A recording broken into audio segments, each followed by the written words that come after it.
McGraw-Hill Audio presents Tips and Traps When Negotiating Real Estate, written by Bob Irwin, narrated by William Dufris. Chapter 1.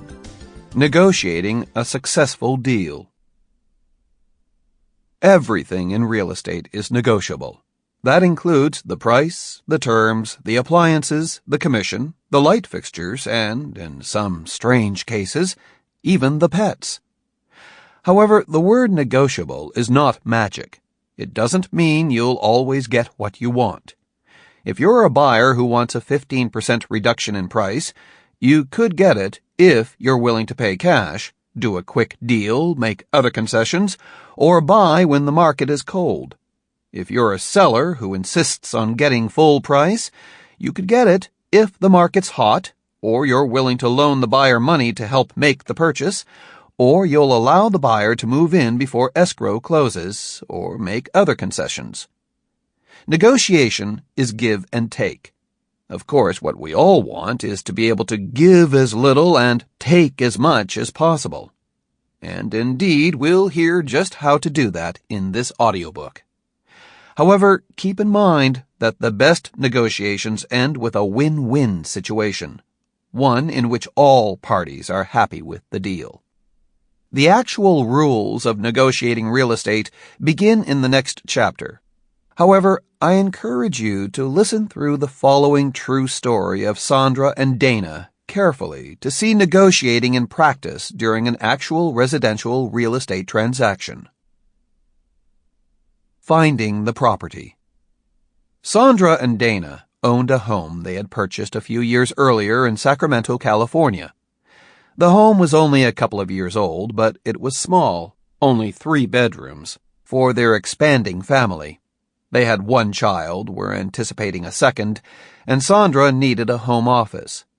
Further, their home was in a tract with a small yard, and Dana was the sort who liked to work the ground. He wanted a bigger tract of land where he could plant crops, and perhaps have a horse or even a cow.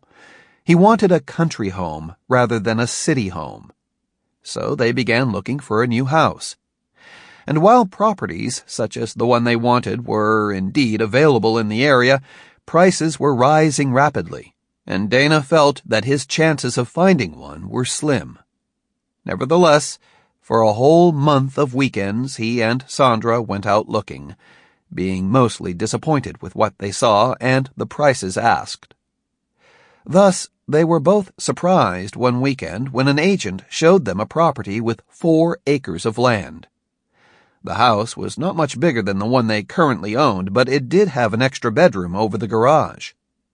It was an old home, but it had been partially remodeled with new air conditioning and an expanded family room.